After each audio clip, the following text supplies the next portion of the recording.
luckily, the charges were ultimately dismissed, but it doesn't change the fact that this was the fourth Applebee's in 3 different states that I am now banned from life from. They shouldn't put those awesome blossoms out there like that. Yeah, not even have. Listen, man, if you didn't want that sort of element in your Applebee's, stop serving drinks. That's all I gotta say. Right. It's their fault. Exactly. I 100% blame them. Exactly. I'm the victim. Oh, hey everybody. Oh yeah. Shit. Well, Sorry. caught us mid conversation yet again. Yeah. Disregard anything you heard. Yep. I'm a law-abiding citizen. Exactly. Give me my baby back ribs. Yes. My big back. That's Chili's. Oh, I can go to Chili's. It's Applebee's that doesn't want me back. Okay. So, thank you for tuning into Scream Freaks. We got Captain Bill and myself, Fabulous B, yet back again. Into Hizzy. In a house. Studiyizzy. Yeah. But today we are going to be doing a... God, I think this is an Oscar-winning movie, isn't it? Speaking before you started, the hell's that little screamer dude? He's not. He was harassing the hell out of me last time. Yeah. He's a little bastard, put man. Put that little guy on a leash or something. Get a kennel for him. Almost like Hornswoggle, isn't he? Yeah. So we're going to be doing the movie Sinners. Sinners, yes, sir. In my opinion, it was, if not the best movie, definitely the best horror movie of 2025. Yes, I completely hands agree. down, it was the fact that Michael B. Jordan was playing 2 characters. Not only did he play 2 characters, he played 2 completely different characters. I mean, right there, their mannerisms, just everything about them was so different. He was so good. Oh, absolutely. So good. Smoke and Stack. Smoke and Stack. Or Stacks. I don't know. Was it single or plural? I can't remember. Stacks. So this movie supposedly took place in the early 1900s. Yeah. And it was 2 brothers that were essentially, runners of some sort. Yeah, well, they were also ex-military. Mobsters. Yeah. Yeah, they were both served military. Yeah. They were in the war. Yep. I believe World War One, right? Yeah, would have had to have been World War One, yeah. So I think this is like the 20s, 30s, some shit like that. I mean, this is like right around the time, like still, I mean, the civil rights movement hadn't started yet. Mm-hmm. I mean, and there was still a lot of blatant racism and stuff like that. Oh yeah, Klan. Yes, Klan was heavy, and this movie's in takes place in the deep South. I can't remember what state they're in. But it felt like a Mississippi, Alabama kind of vibe to it. Yep. So this movie is, I mean, it's. You go into it not knowing what to expect. Right. So this movie, it has a lot of twists and turns, a lot of things that you're like, wait, what? And you kind of roll with it. Yeah. There's a lot of symbolism in this movie too. Very much so. There's a lot of, like I said, we said, racism undertones. There's a lot of gangster, style, undertones and stuff. Yeah, well, I mean, that was the era too back then, man. It was like mobsters were like, it was like almost cool to be, exactly, a gangster back then. Yeah. So they, these 2 brothers, twins, both played by Michael B. Jordan, in the South, and they come across this this boy or this kid that's plays his banjo or guitar or whatever. Guitar, yeah. And he's basically a prodigy. Yeah. Just absolutely, blows everybody that's played, out of the water kind of thing. Yeah, this old blues, Yeah. So these 2 brothers, they want to go ahead and they want to throw a basically an all black. Well, they want to open up like a juke joint, right? Like a club kind of thing. Yeah.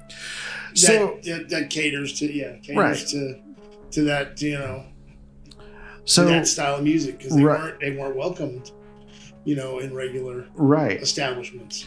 So they rent this huge warehouse off of this guy. And later on, we find out that this guy is, part of the Klan. Yeah, which you kind of got that, racist prick vibe from him when you first met him, when they're dealing with him. Oh, yeah. So they go ahead and, they set everything up. They get all of their people together. They get, the people cooking the food, which was, I believe, Smoke's ex-wife or something to that effect. Or was it Stack? I can't remember which one that was. Stax was the one that was always in blue, I think, and Smoke was always in blue, and Stax was in red. Yes. So it would have been Smoke. Okay. In the blue, because that was his ex, because Stax was with Haley Steinfeld. Yes. Okay. So they got his ex-wife to cook the food, and they got the Asian couple to do the signage. Right. Delroy Lindo. Okay. That's the old guy, musician guy that they get him. They sell him on the hooch. They're like, try this. All I can drink, you got it. All right. Right. And if you don't know who Delroy Lindo is, if you've ever seen the movie Gone in 60 Seconds, he is the main cop that is trying to go after Memphis Reigns. Mm-hmm. Again, just look up the name. You'll see the face. You'll immediately know who he is because he's been in a ton of shit. Right. So, but anyways, so they get him to play at this club as well. So they get, Sammy is the main act. Who is the son of a preacher? The son of a preacher. Who is kind of against the music. Yes, his dad is definitely against the music, and I think he broke his guitar too, didn't he? I think he did something. Yeah. So, but anyways, so this movie's going along. They get their club opened up. They get everybody's dancing and having a good time. So you do a little breakaway, and they show this guy running to this house in the middle of nowhere. Yeah. And and he's kind of smoking. Right. It looks like he literally, his body is just like smoking. Yeah. So he knocks on this door, and these two racist couple open up the door, and I mean they've got hoods and they're Dixie flags and all that kind of good stuff everywhere. So this guy runs up to the door, and he looks like he's been beaten to a pulp. Yeah. He's asking for for them to let him in so they can so he can hide from whoever it is he's running from. So they invite him in. The husband invites him in. And then the wife, they go into the back room to get cleaned up or whatever. And then the wife, starts hollering out for him. Well, first they answer the door because the people who were chasing him come to the door. Right. That's first. And it's those Indians. Yes. Okay. Yeah. And they're looking for this guy. And she tells him, no, I ain't seen nobody. Nobody been around here. Nobody. So basically she sends him on that because the guy's talking about, it's almost dark. We got to get back. Right. Because it was like right at dusk. Sundown, dusk. So they need to get back before it gets dark. So she hollers for her husband, and her husband's not answering. So she goes back into the back room, and this person that they let in is now, basically eating, the neck out of her husband. Yeah, he's blood running down his face, and she screams, and then it cuts away. Right. You go back to the nightclub. So this nightclub, everybody's partying, having a good time, what was the girl's name again? Haley Steinfeld. Haley Steinfeld. So which again, been in a lot of stuff, Yeah. On Disney, there was the little the Hawkeye series. Okay. She was the girl who kind of was the Hawkeye understudy in that. Right. She's badass with the arrows. So she essentially she is Stack's ex-girlfriend. Yeah. So she apparently isn't really welcome at this little shindig that they've got going on. Right, because she won. Right. So she, these where I lost my train of thought. So, anyways, these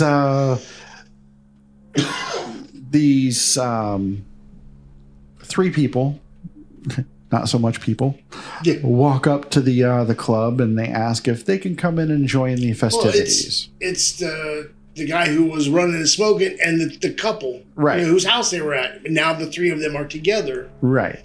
And we learned his name is Remick. Remick, yes. And they are, for lack of a better term, vampires. Pretty much, yeah. Yeah. So they want to come inside and just. And they're nobody's letting them in. No. So they're out there, and Mary, Haley Steinfeld, goes out to talk to them. Ask them to leave because they're out there basically causing a commotion and stuff. And she turns around to come back, and you see Remick jumping up in the air. Yeah, just right. And then it pans away. It goes back to the club. You don't actually see him attack Mary. So, everybody's doing their thing. Smoke and Stack. They're running the club, making sure that everything is going right. And Mary walks up to the front door and she asks, if she can come in. Well, was it Delroy Lindo? No. It was that big guy that they went out and got. Oh, okay, yeah. Who was working the fields. Okay. They went and got him and his wife come, and they got him because they wanted him to work to be at the door, because he was a big old boy. Right. So she asked if she can come back in, and he goes, you've been in and out of here all night long, or aren't you going to invite me in or something like that? She says to him, you've been in and out of here all night, but still, and right. Yes, you may come in. So as she came in, she attacks Stack. Eventually, she goes out there, and then they dance, and then they go, do dance and shit. And then they go into that little back room where he thinks he's going to score. And, right. Yeah. She gets the score. And of course, in case you don't know, with the whole, are you going to invite me in? Because if you don't know, you should. If you're listening to a horror podcast, vampires, you have to, they can't come in unless you invite them. Yeah. And even though she'd been in and out all night long, now she's a vampire. So she needs to be invited to come back in. Right. That's, that's the lore behind it. Right. And that's when the brother busts in because the door's locked when Smoke sends, I think it's Sammy to get his brother. Yes. Door's locked, and so then they go in there. That's when they kick in the door or whatever, and she's in there and he's bloodied and, Smoke shoots her. Right. Thinking that's that. And that wasn't that. That was definitely not that. So she goes back out. She runs out. Right. And so now pretty much everybody is freaking out because, Stack is laying there bleeding out and everybody's like, the party's over, everybody pretty much. Yeah. So everybody goes running off. The one girl, though, when they're in there, the Smoke's ex. Yes. Because she's all into that, kind of yes. stuff. She knows. Yes, she knows. Up. Yep. That's what she keeps telling him. You need to take him out. Right. You need to take him outside. Or that he won't do it because that's his brother, my brother, So, right. So they lock him in that room. But remember, she's adamant about you need to put his body outside. Right. So everybody goes running for their cars, trying to get out, or running back to wherever they're from. Well, it turns out that not a lot of them made it out or back to where they needed to go. Pretty much. We don't know this at the time. We just know that they're going out there where they are, but yeah, you just see people. The only person that you see first get is the big guy when he goes to take a piss. Yep. That they get him. So essentially, like all of a sudden you see like, all of these people standing around Remick, and he's doing this little Irish jig out there in the middle. Which, I know it was kind of cool. It was pretty cool. It was cool. Yeah, you realize that pretty much everyone that went out didn't make it anywhere. Right. That includes, let's see, Mr. Chow, Bo Chow. Yeah, because he runs to go get the car to pull up so he can get his wife and they can get home to her daughter. Right. Their daughter. And she is beside herself because she doesn't know if she should trust him, because he comes up to the door and he's like, come on, let's go. I got the car, and yeah, he won't come in. He wants her to come out. Yeah.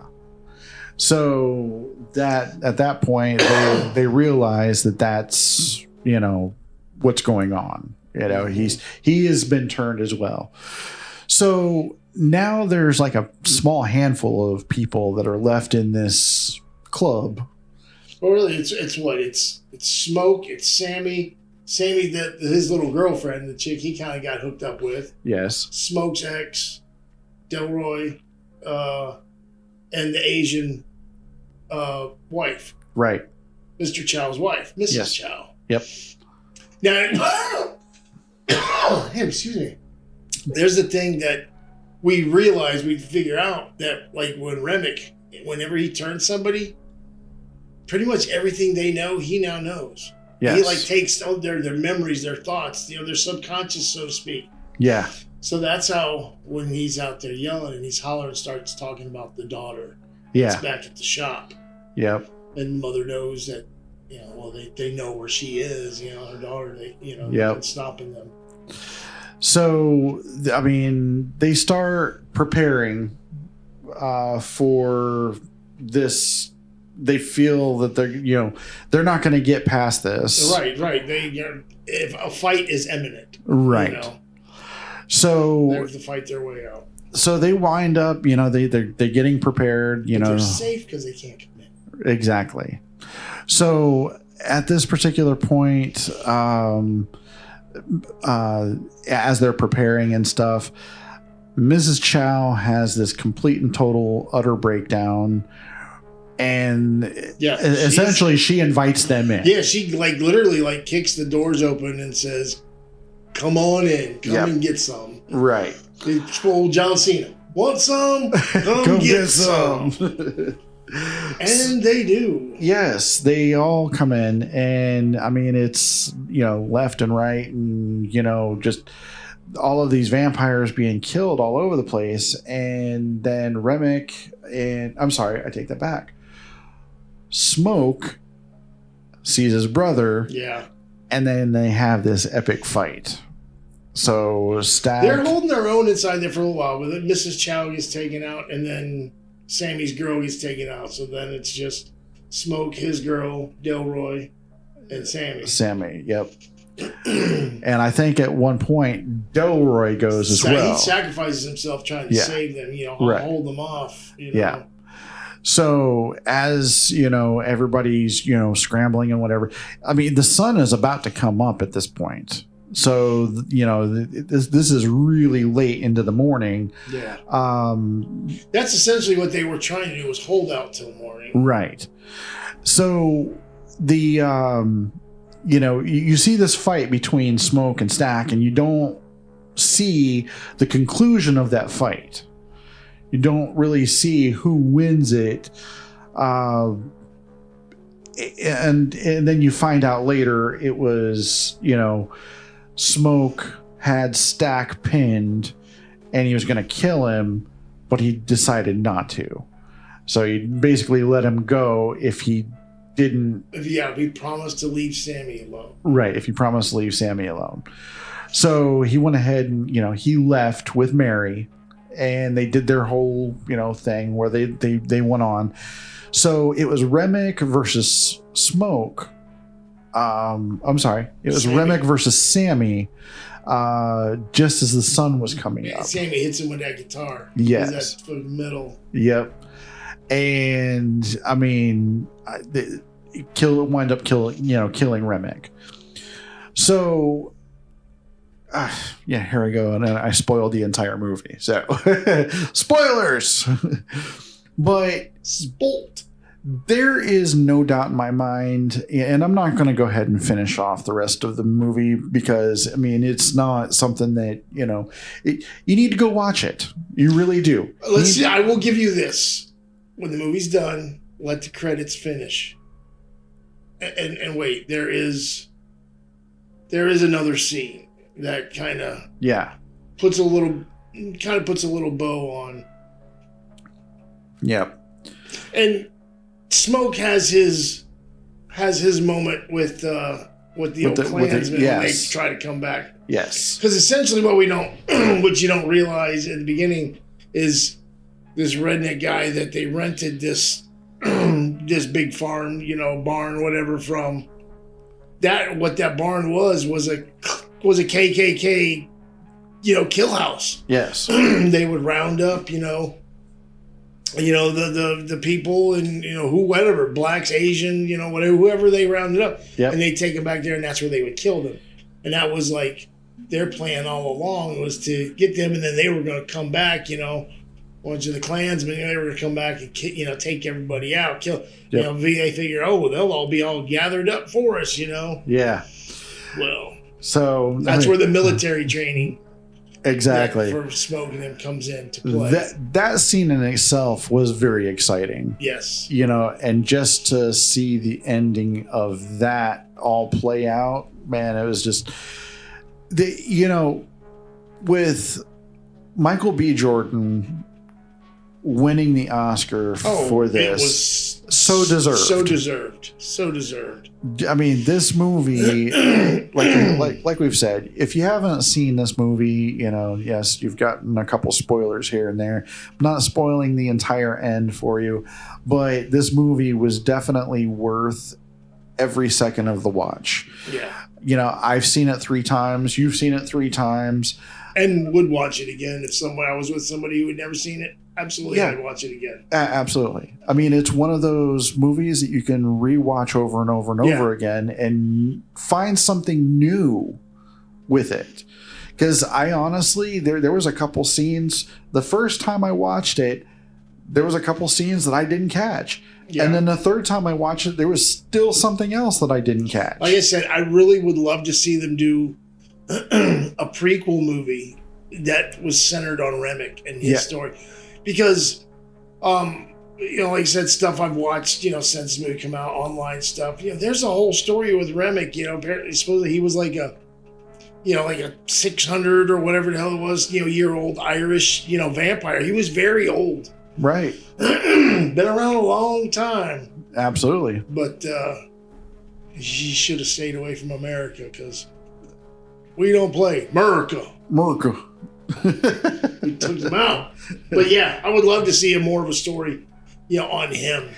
Going back to, how he becomes and, I would love, absolutely. I mean, to see an Irish, back in Ireland, Irish vampire, that in itself has anybody done that before?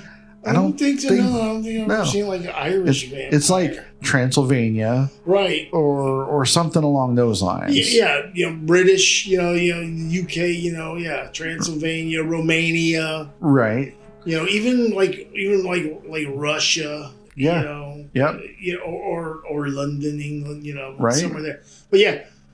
Scotland, Ireland, you don't ever see. The Celtic side of it. I mean, and there's definitely Celtic lore for vampires. Oh, yeah. Scottish is the same with Scotland. Yeah, absolutely. So I honestly, I can completely and totally concur. I think that Remick backstory would be, a great tip of the hat to this movie. Well, just the fact that Remick wasn't, and I don't want to say he wasn't a main character because in a sense he kind of was, but he had nowhere near the screen time. It's like some of the other people was, yet he is super memorable character, Oh, yeah. Everyone, come away talking, a lot of people come away. You're talking about Michael B. Jordan's performance, of course. Yes. But then next was Remick, that I would hear people talk about, or, all the online chatter, the gossips and stuff they were talking about Remick. Yeah.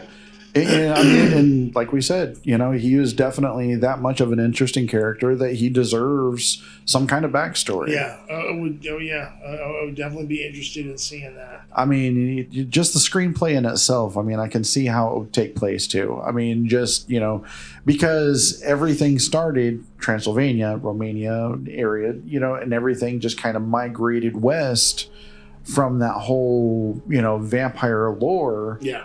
And one of the last places west in Europe is Ireland. So, right. Yeah, because there's a whole story. How did he get from Ireland to America, Right. I mean, it'd have to be like on one of the boats or something. I mean, right. And like famously, Bram Stoker, Dracula, we all know how Dracula, how he got from Transylvania to London, right, was aboard the Demeter. Yeah. Which they ended up making a movie about that, The Last Voyage of the Demeter. Right. But that was even in the book, that was the name of the ship that he got transported over. A bunch of coffins filled with dirt from the homeland. Yep. And then the one coffin that he was in. Yep. So yeah, I mean, if you're going to watch Sinners, go into it just knowing that this is taking place in the early 1900s. Mm-hmm. There's going to be a lot of racist undertones. So if you're easily offended by stuff like that, by all means, maybe skip it, because it's not for the faint of heart for many different reasons. It is definitely a masterclass. Oh yeah, in a horror movie. I mean, this is not your typical vampire movie. No, not at all. Not at all. So, I mean, and you don't even realize that it's a vampire movie until maybe 20 or 30 minutes into the movie? Yeah.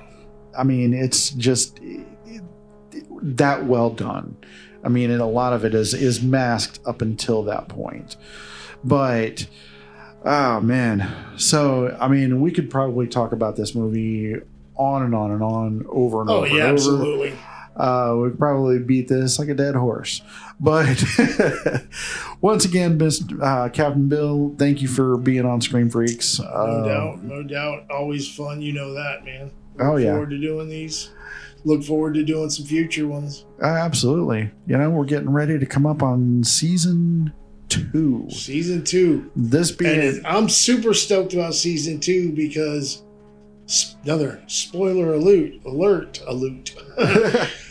Season 2 is going to be werewolf heavy. Yeah, werewolf heavy. Doing a lot of werewolf movies in season 2, and I, for one, am excited about that fact. Oh yeah, and there's going to be a lot of movies that I haven't seen in that season as well. So, this being episode 21. And we are coming down to the last 4 movies after this one. It'd be episode 25, which I think, let me go ahead and look here. Episode 25, I believe, is the season wrap up. Hold on a second. I'm wrong in this one. So this is episode 21. We have 2, 3, 4, 5, 6, 7 episodes left of this season. So 20. Is that including the wrap up? No, that's not including the wrap up. The wrap up, we will be doing a all free for all. So basically, everybody that's been a co-host on the show for this entire season, we're going to be going over what our favorite movies were for this season. Nice. And looking forward to that one. Yep. So we're going to have everybody involved in that one in some way, shape, or form. But once again, if you like this show, please like and subscribe. It helps us to continue on making this content. We're on Spotify. We're on Apple Music. We're on basically all of the streaming platforms. We are on YouTube heavily. By all means, please like and subscribe if you really dig our content. Yes. So thank you all for listening. Share the videos. Exactly. thank you all for sticking around and listening to Scream Freaks. This is Fabulous B, Captain Bill. Have yourself a great night, and everybody stay spooky. Yeah, creep out.